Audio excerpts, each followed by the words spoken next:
¿Quiénes esperan al Señor? ¿Quiénes esperan al Señor?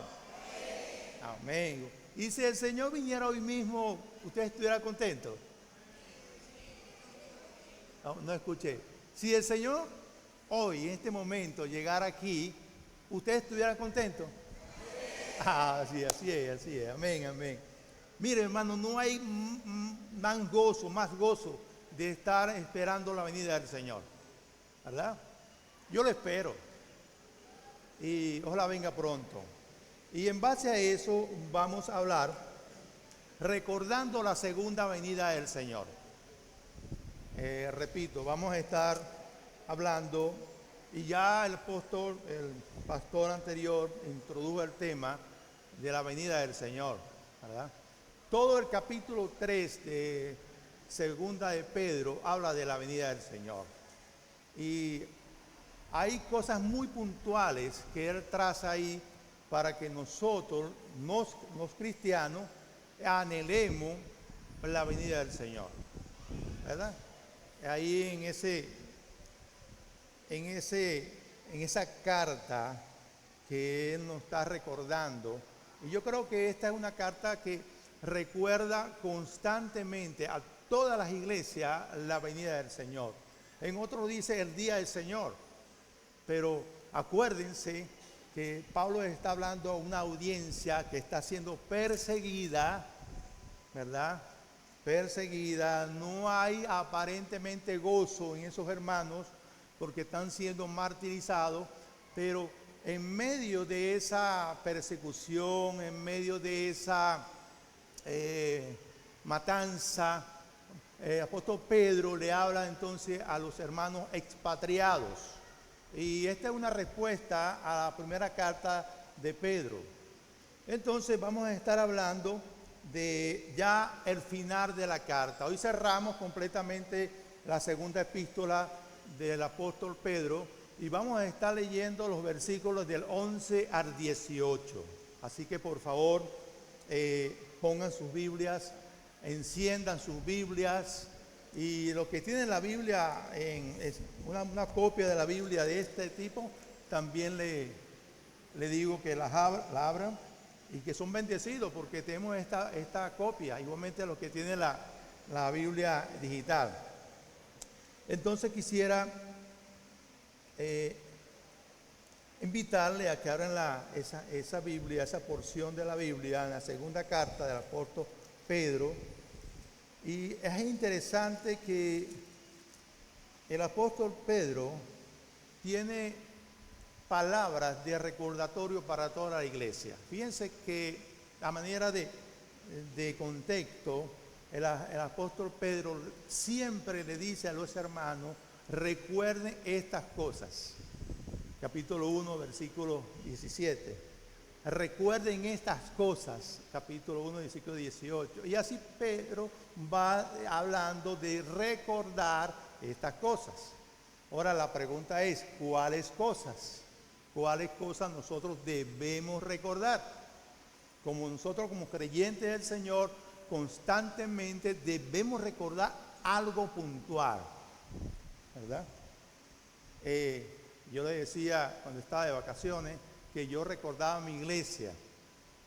Porque mi iglesia es algo especial para mí, porque no todas las iglesias locales donde va no son especiales, ¿verdad? Y aquella iglesia donde nosotros asistimos fue una iglesia realmente para nuestras vidas bendecida, pero yo anhelaba estar aquí con ustedes, y bueno, gracias al Señor nos llevó y nos trajo. Amén. Entonces, con esto vamos a leer los versículos del 11 al 18. Yo lo voy a leer en la versión, la Biblia de las Américas, y la palabra del Señor dice así: puesto que todas estas cosas han de ser destruidas de esta manera, ¿qué clase de persona no debéis ser vosotros en santa conducta y en piedad, esperando y apresurando la venida del Señor, del día de Dios, en los cielos, en el cual los cielos serán destruidos por fuego y los elementos fundirán como intenso calor. Pero, según su promesa, yo quiero que subrayen en su Biblia esa palabra promesa, por favor. Según la promesa, como dice aquí, nosotros esperamos nuevos cielos y nueva tierra, en las cuales morará la justicia. Por tanto, amados, puesto que aguardáis estas cosas, procurad con diligencia ser hallado por él en paz, sin mancha e irreprensibles. Considerad la paciencia de nuestro Señor como salvación, tal como os escribió también nuestro amado hermano Pablo, según la sabiduría que le fue dada. Asimismo, versículo 16, en todas sus cartas habla en ella de esto, en las cuales hay algunas cosas difíciles de entender, que los ignorantes e inestables tuercen, como también tuercen el resto de las escrituras para su propia perdición. Por tanto, sabiendo esto de antemano, estad en guardia, no sea que arrastrados por el error de los hombres libertinos, caigáis de vuestra firmeza. Más bien, creced en la gracia y el conocimiento de nuestro Señor y Salvador Jesucristo. A Él sea la gloria ahora hasta el día de la eternidad. Amén. Vamos a orar. Amado Padre Celestial, Dios de los cielos, Señor, estamos delante de tu presencia. Pedimos, Señor, encarecidamente que abra nuestros corazones, nuestro espíritu, nuestra mente y todo nuestro ser para atesorar tu palabra, Señor, en la mañana de hoy. Mira al que nos visita, a la persona que por primera vez viene, a nosotros que ya estamos acostumbrados a reunirnos en la Santa Comunión de los Santos, Señor. Ayúdanos con tu Espíritu Santo a entender todas estas cosas que escribió el hermano Pedro, ese apóstol, Señor, que nos dejó un legado a tu iglesia. Sé tú, Señor, con cada uno. Utiliza mis labios, mi corazón, mi mente para llevar un mensaje, Señor, en esta mañana. Ayúdanos, Señor, que necesitamos que nos ayudes todos los días en nuestras vidas. Aquellos, Señor, que hemos creído en ti y que tú vendrás a buscar tu iglesia, Señor. Algún día, eso lo anhelamos. En el nombre de Jesús, amén. Amén. Fíjense, mis hermanos, que ya hemos avanzado bastante y hoy nos toca la conclusión de este capítulo. Y si ustedes recordarán que hicimos un énfasis en aquellos maestros y falsos profetas y falsos hermanos donde se introdujeron en la iglesia para dañar. Y hicimos un hincapié en eso, en los falsos hermanos, en los falsos profetas, en los falsos discípulos, en los falsos maestros. Y quizás esto tomó un poquito de importancia, pero realmente el apóstol Pedro, ¿qué nos quiere dar a entender en esta carta? Primeramente, él escribe la carta a aquellos que han sido expatriados, han sido perseguidos. Es una respuesta de la primera carta donde el apóstol Pedro ahora le escribe de una forma muy amorosa. Y si ustedes revisan el texto, la carta, Pablo habla de mis queridos hermanos, mis amados. O sea, que el apóstol no está recriminando nada, lo que está más bien es exhortando en una forma de amor, de cariño, de ternura, de compasión y de humildad, como todos nosotros debemos estar siempre. Todos nosotros debemos amarnos completamente en esas condiciones. Y si hay una reprensión, mis hermanos, tenemos que hacerlo con aquel cariño, aquella humildad, aquella piedad, como vamos a verlo aquí. Pero recuerde que somos la iglesia del Señor. Es la iglesia del Señor que está presente, es la iglesia del Señor que va avanzando, es la iglesia del Señor que va a ser el ejemplo para los que están afuera al mundo. E inclusive es la iglesia del Señor que va a ser el ejemplo dentro del hogar, ¿cierto? Nosotros somos ejemplos.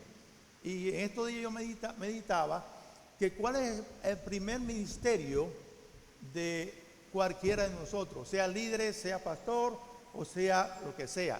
El primer ministerio, anoten en su agenda, es su hogar. ¿Correcto? Es su hogar. De ahí todo va a arrancar del hogar. Si hay un hogar inestable, habrá una sociedad inestable. Si hay un hogar corrupto, ¿verdad? También habrá una sociedad corrupta. Y entonces nosotros, los que somos los cristianos, debemos dar ejemplo de esa santidad y de esa conducta.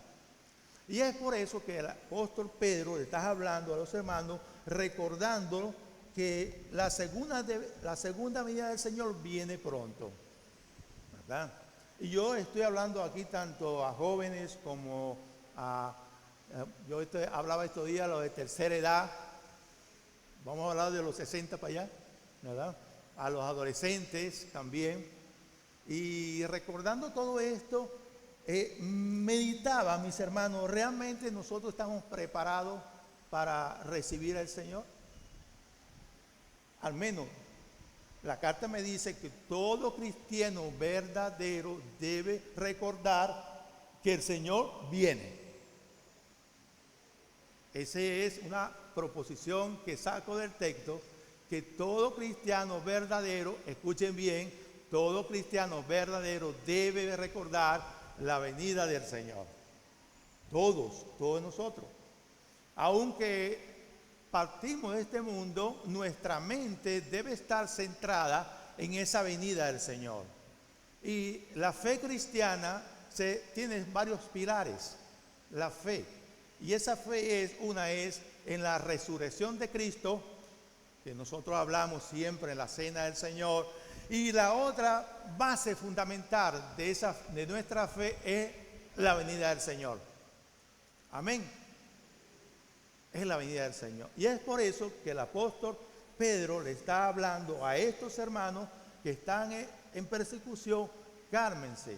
A pesar que ustedes pasen a otro mundo, a otra manera, a otra vida, el Señor viene. Amén. Entonces yo quisiera entrar en contexto y yo también que vieran esto en la gran misión que tenemos nosotros, ¿verdad? De llevar ese mensaje a otros hermanos que el Señor viene. Amén. El Señor viene. ¿Quiénes lo esperan? ¿Quién nos espera? Amén. Qué bueno. Entonces, en el contexto, y fíjense que en los versículos 9 y 10, el Señor o el apóstol le dice que el Señor no va a dejar de cumplir su promesa. El Señor jamás va a dejar de cumplir su promesa. Nosotros podemos prometer algo, pero se nos olvida. ¿Cierto o falso? Nosotros como seres humanos prometemos muchas cosas, y más cuando somos políticos. Prometemos hasta que viajemos a la luna y vamos a regresar en un día. Pero acuérdese que el Señor va a cumplir su promesa. Nosotros quizás, o nosotros algunas veces, vamos a dejar de cumplir nuestra promesa. E inclusive, nosotros dejamos de cumplir la promesa dentro del hogar. Dentro del hogar. Y me refiero en esto cuando el papá le dice al hijo o a la hija, ¿verdad?, lo que debe hacer, lo que está malo, pero nuestros hijos hacen todo lo contrario, hacen lo que ellos quieren. Pero si nosotros queremos que la promesa que el Señor nos da a nosotros, sean ustedes también bendecidos, es para que ustedes vayan en un camino recto. Y así sucede en el hogar. Y hay muchos padres, muchas madres, ¿verdad?, que son menospreciados por esto. Pero acuérdense que nosotros debemos recordar constantemente, lo que somos la familia de la fe, que el Señor viene. El Señor viene.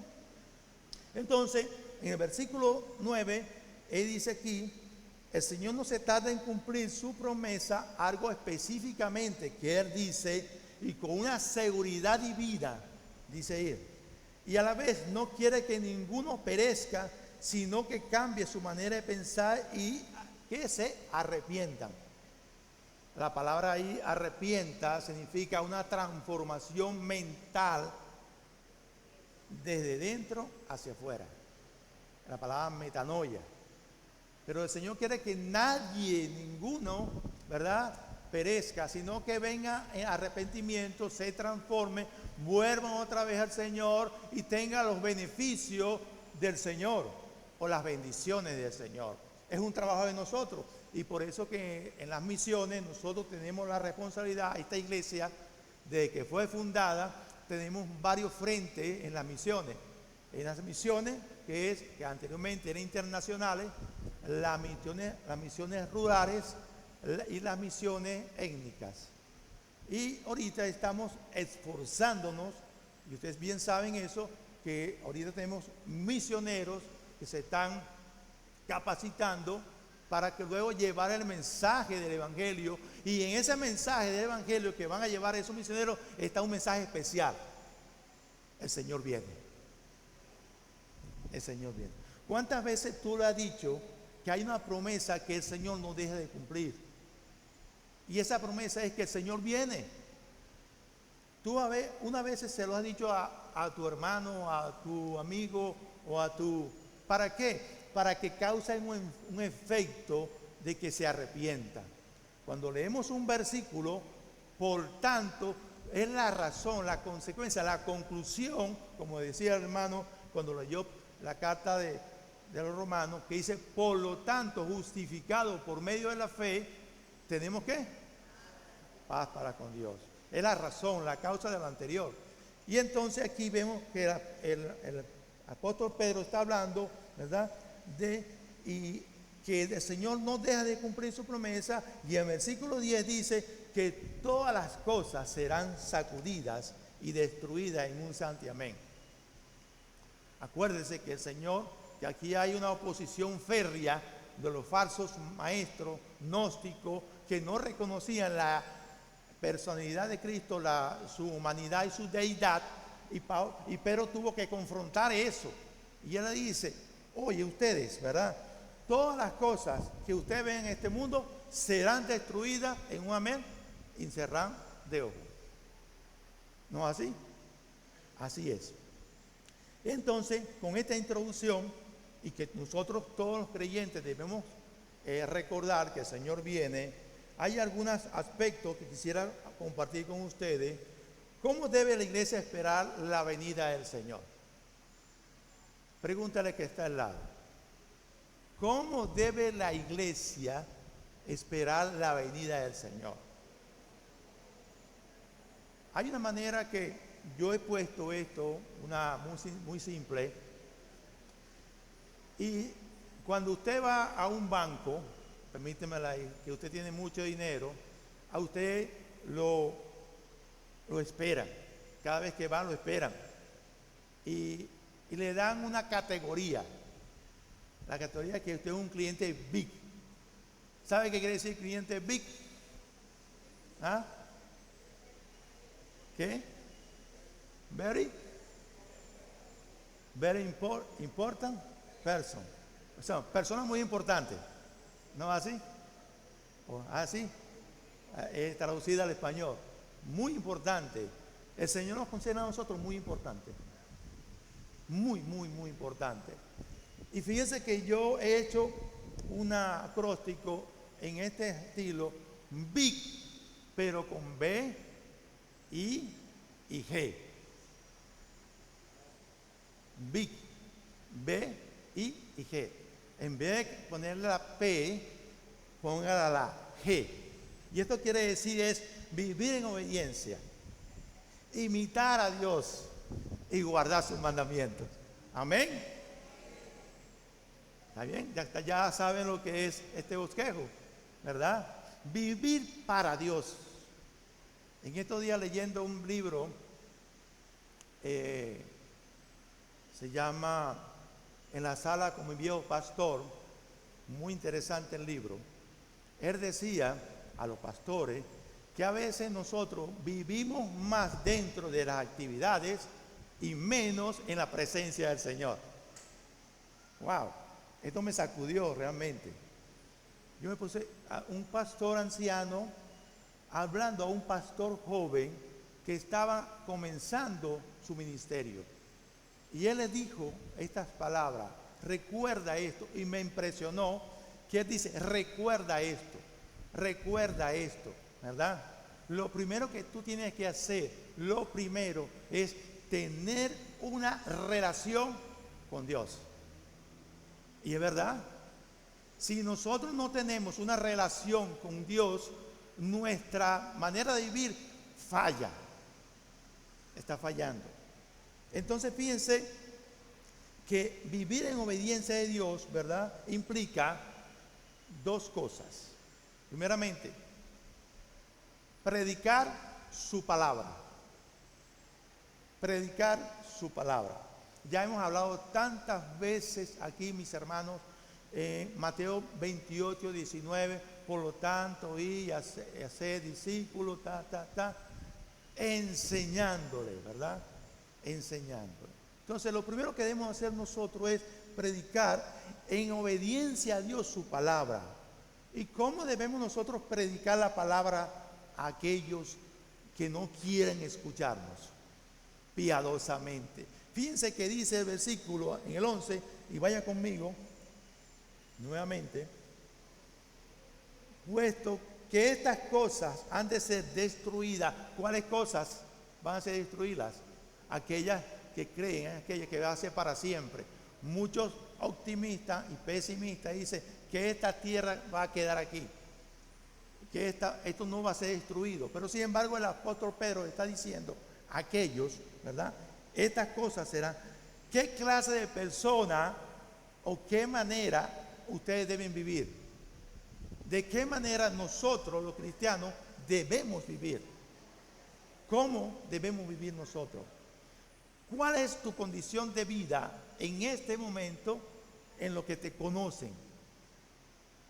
¿Cuál es esa condición? A los que están casados, ¿cuál es esa condición, esa relación que hay entre esposos? A los que tienen hijos, ¿cuál es esa relación de vivir entre los hijos? ¿Cuál es? Me deja mucho de pensar. Entonces, ahí yo te dejo eso para que te examines o nos examinemos, porque ahí también me toca a mí. Entonces, ¿cuál es esa manera de vivir? Dice aquí, vosotros, ¿verdad?, vivir en santa conducta y obediencia. ¿Qué implica esto, vivir en santa conducta? A nosotros, los creyentes, que somos del Señor, hay dos cosas, dos razones buenas para nosotros vivir en eso. Dos buenas razones para vivir en una santa conducta. Nos alejamos del pecado. Nos alejamos del pecado completamente. Y somos guiados por el Espíritu Santo. Nos alejamos del pecado y somos guiados por el Espíritu Santo. Esa es la manera de vivir. Desechando toda malicia que nosotros cargamos en nuestro cuerpo, en nuestra mente, para deshonrar a Dios y honrar a Dios en la manera que yo viva, para darle gloria a Dios. Si los hermanos me pueden un poquito de agua, por favor. Sí. Entonces, esa es lo que nosotros tenemos. Vivir piadosamente, vivir en obediencia a Dios, vivir que nuestra manera nuestro testimonio muestre, ¿verdad?, que somos hijos de Dios. Gracias, hermano. Que somos hijos de Dios. Nosotros, como hijos de Dios, debemos mostrar, ¿verdad?, tanto al hermano como a la comunidad una manera de vivir ¿qué? Diferente. Padres a hijos, hijos a padres, padre, esposo a esposa, esposo a esposa. Una manera de vivir muy diferente. Es lo que nos dice la palabra. ¿Qué dice la palabra? Y estas cosas han sido estudiadas. ¿Qué clase de personas o cómo ustedes deben vivir ahora que esperamos la venida del Señor? Claro, debemos vivir en vidas santas. ¿Cierto o falso? Debemos vivir una vida falsa, no falsa, sino auténtica. ¿Por qué digo esto? Porque muchos de nosotros a veces vivimos una vida no auténtica, que estamos pensando que estamos engañando a aquel, pero quien se engaña somos nosotros mismos. Porque dice la palabra, no penséis, Dios no puede ser burlado. Esa es la manera de vivir, un primer punto. En segundo punto, vivir piadosamente. ¿Qué significa vivir piadosamente? O vivir de manera que yo vea al hermano, al que necesita, y extenderle la mano. Ven. Mire, hermano, una cosa tan fatal que tenemos nosotros en la iglesia es ver un hermano caer en desgracia y darle la espalda. Una cosa fatal, fatal, en que un hermano caiga, se cayó el micrófono, caiga en desgracia y nosotros darle la espalda. Dice el apóstol Juan, ¿verdad? ¿Cómo vas a decir tú que amas a tu hermano, a Dios, y rechazas a tus hermanos? ¿Cómo? ¿De qué manera vas a vivir? ¿Estás viviendo una vida piadosa en tu relación con Dios? ¿En tu relación con tu prójimo, con tu hermano, con tu papá, con tu mamá? ¿Estás viviendo esa vida piadosa donde realmente tú te pones en el zapato de esa persona? Y ya aquí tenemos muchos casos. Y la insistencia mía esta mañana es que todos nosotros debemos vivir una vida piadosa, ¿verdad?, con nuestro prójimo, para acompañarlo también. En estos días alguien me preguntaba, o en estudio, ¿verdad?, que le preguntaron al Señor en el Evangelio de Mateo, ¿quién es tu prójimo? ¿Quién es tu prójimo? Y en toda la parábola, ¿verdad?, el prójimo, ¿verdad?, es aquel que necesita de ti. Es por eso que le dice a nosotros, viva una vida piadosa, una vida, ¿verdad?, de obediencia a Dios. Ahora, ¿por qué yo tengo que vivir esa vida piadosa de obediencia a Dios? Según el texto, ustedes lo revisan allí y dice, ¿verdad?, versículo 18, ¿verdad?, versículo 12, ¿qué dice ahí? Esperando y apresurando la venida. Ahí nosotros podemos poner esperando la promesa. ¿Cuál promesa? La que el Señor prometió desde antes de la fundación del mundo. Y fíjense, mi hermano, que cuando nosotros venimos a los pies de Cristo, ¿verdad?, estábamos nosotros en el fango, en el lodo, en la oscuridad, y se abrió una puerta donde había claridad, había luminosidad allí. Y ahí nosotros entramos a esa puerta. Entonces, él dice ahí, ¿por qué nosotros debemos vivir una vida piadosa en obediencia a Dios? Porque la promesa de Dios nunca va a tardar. Nunca va a tardar. Mis hermanos, el mayor gozo que vamos a tener nosotros es cuando todos nos encontremos reunidos en la presencia de nuestro Señor. Amén. Y para mí va a ser un gozo, al igual que le decía en la mañana, recordar las caras de mis hermanos de la Iglesia Bíblica Metropolitana. Aquel hermano, aquel que no tenía pelo, que era pelón, aquel hermano que era negrito, aquel hermano así. Entonces, esa es la promesa del Señor. Es un gozo para nosotros sentir esa promesa del Señor. Y fíjense que en el Salmo 102, 25, 26, dice así: hace mucho tiempo echaste los cimientos de la tierra y con tus manos formaste los cielos. Ellos dejarán de existir, pero tú permaneces para siempre. Se desgastarán como ropa vieja. Tú cambiarás y los desecharás como si fuera ropa. Y cuando uno tiene una ropa vieja, ¿qué hace?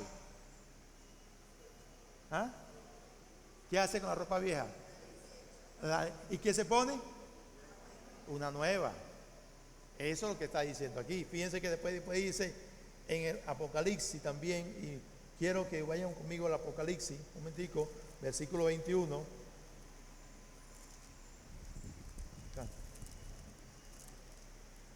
Hablando de la promesa del Señor. Y vi un cielo nuevo y una tierra nueva, porque el primer cielo y la primera tierra pasaron, y el mar ya no existía.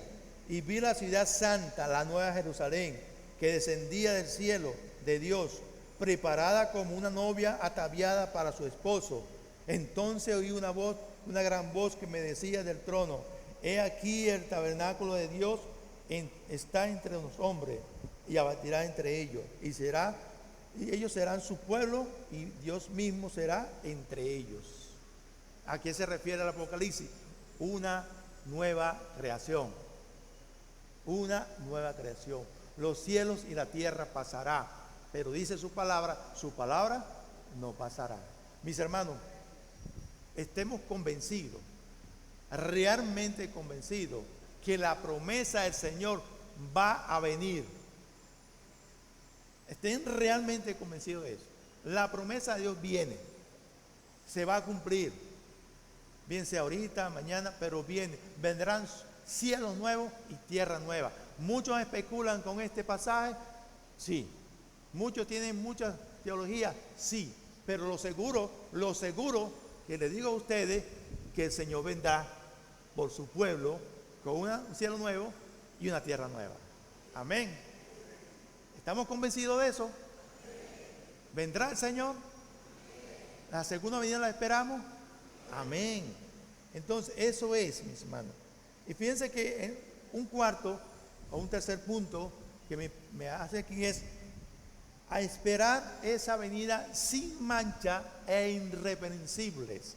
Fíjense que dice el versículo 14, allí nuevamente: por tanto, amados, puesto que aguardáis esta cosa, procurad con diligencia ser hallado en paz, sin mancha e irreprensible.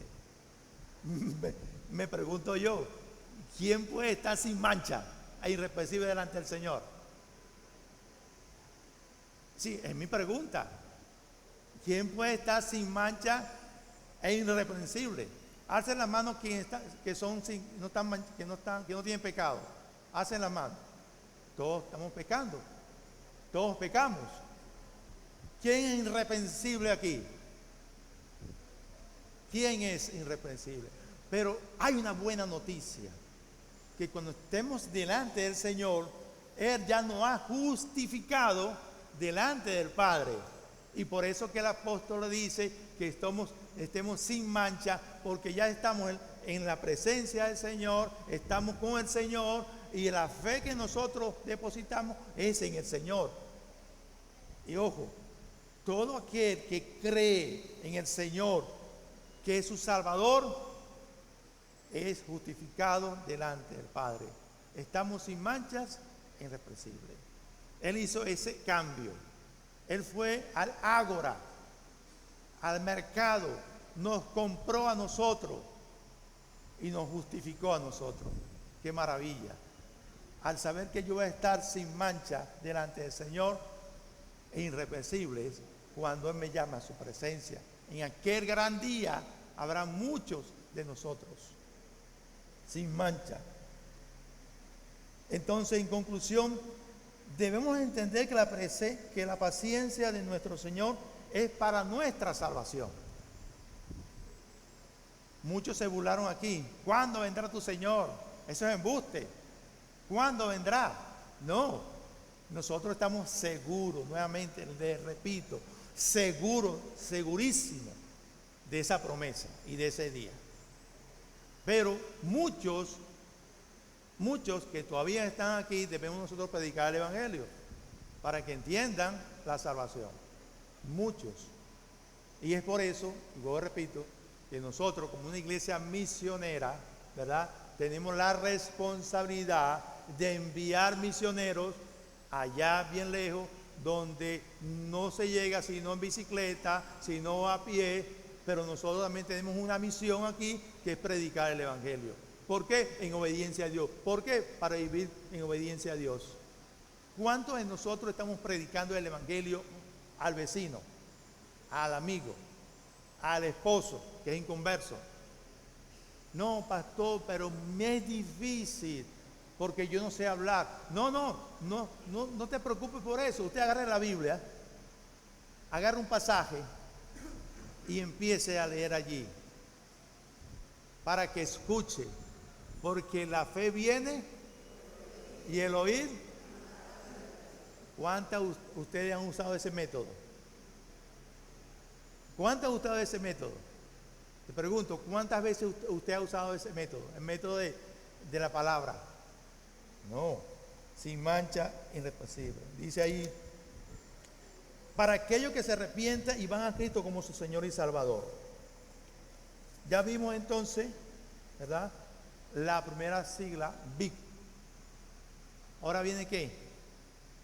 La I. Sé imitadores de mí, como yo de Cristo, ¿verdad? Dice ahí. Fíjense que en los versículos que vienen, del 15, dice, acá 15, dice allí, considerad la paciencia de nuestro Dios como salvación, tal como lo escribo también nuestro hermano Pablo, según su sabiduría. Y dice que todas estas cartas son difíciles a lo que se refiere a lo que hablaba Pedro anteriormente.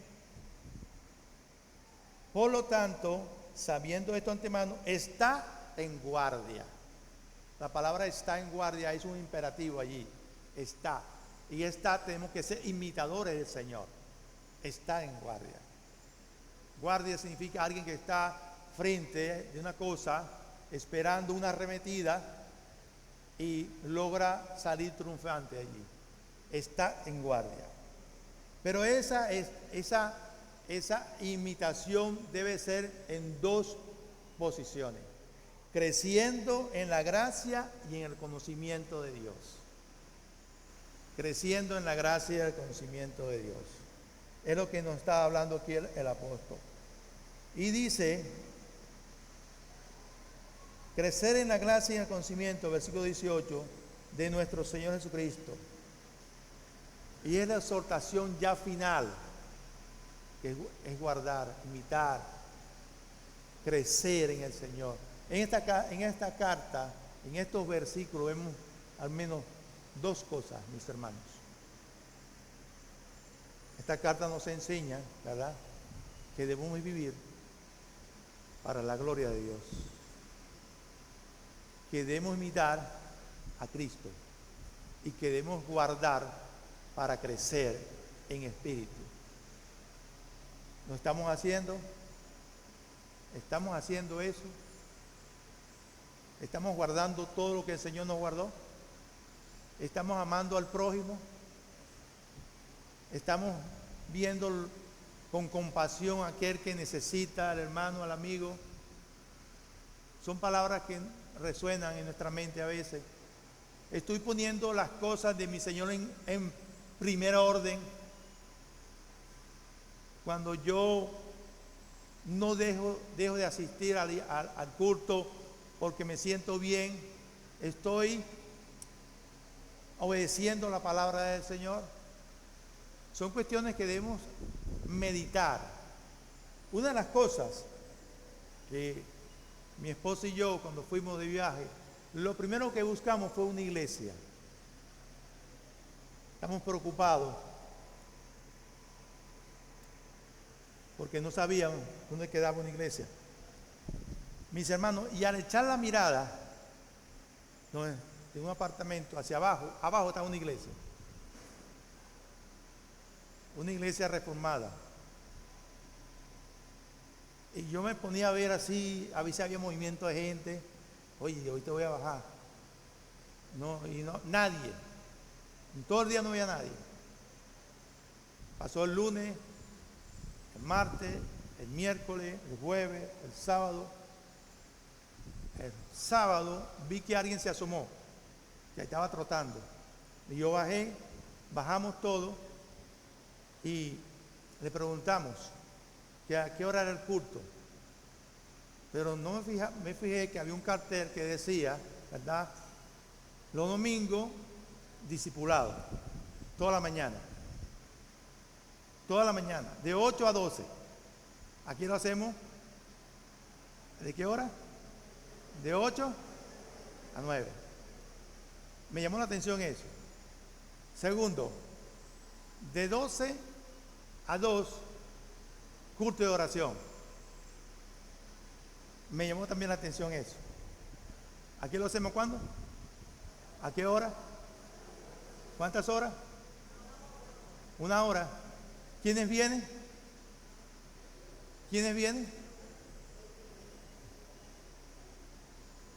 Y después decía, culto familiar,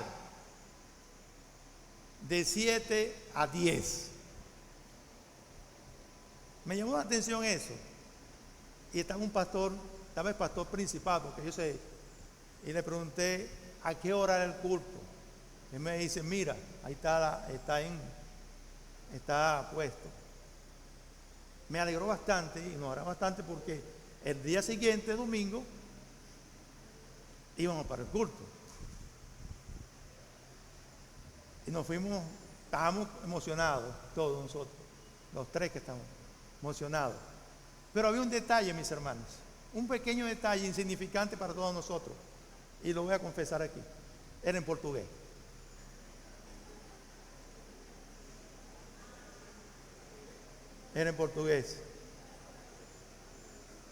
Pero ¿saben una cosa? Y le voy a confesar. Todo lo que predicó el pastor lo entendimos. Todo. Como dicen en portugués. Eu entendi tudo.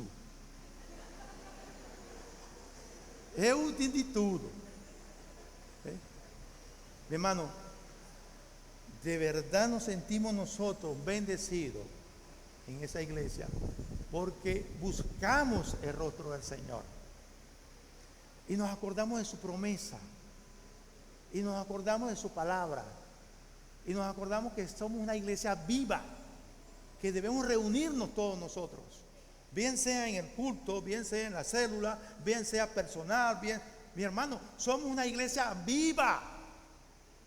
No se deja arrastrar por la indiferencia, por la flojera. No muestre esa indiferencia, esa flojera. Así usted no sienta, no es sentir, es ir. Es ir a la iglesia, compartir con el hermano, compartir con el amigo y decir, el Señor viene pronto. Eso es lo que la iglesia mantiene, la esperanza. Somos redimidos. Sí, yo me lleno la boca en decir que yo soy hijo de Dios, que soy redimido, pero ¿hasta cuánto yo voy a decir que soy redimido? No obedeciendo la palabra, no dando compasión.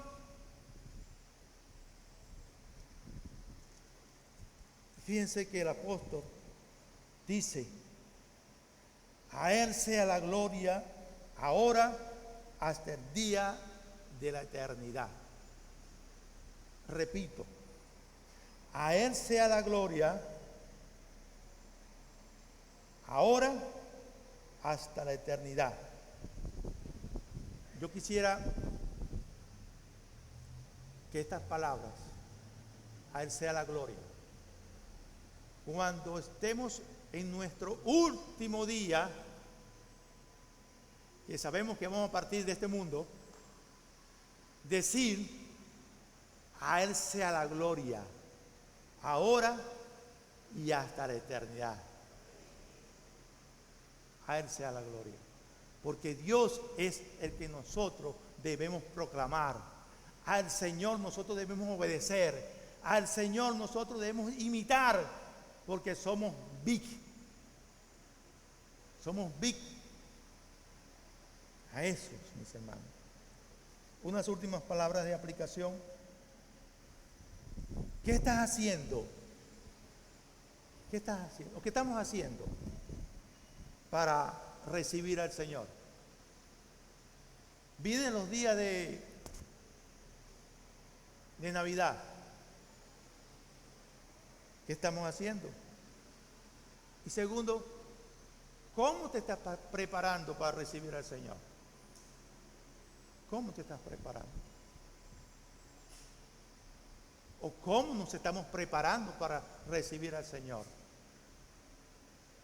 ¿De qué manera tu testimonio está influyendo en otros para que creen el Evangelio que se predica aquí en esta iglesia? Hermano, por favor, llévense estas reflexiones. No vamos a vivir doble vida, aparentando que aquí sí estamos bien y afuera estamos mal. No.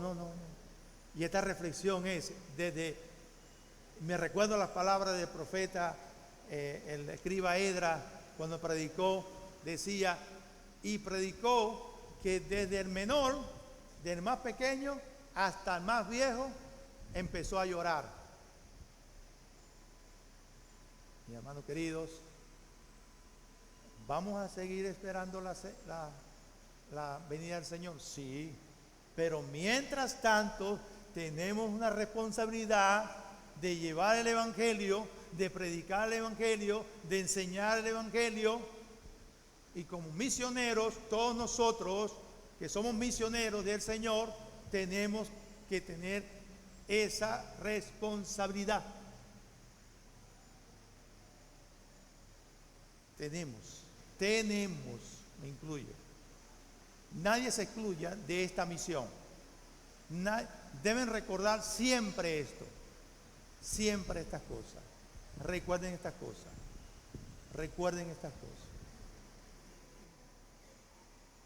Entonces, a Él sea la gloria y la honra hasta el día de la eternidad. ¿Quiénes esperan al Señor aquí? ¿Quiénes están ansiosamente esperando la llegada del Señor? ¿Quiénes están deseando la llegada del Señor? Yo espero que su boca haya hablado la verdad. Realmente espero eso.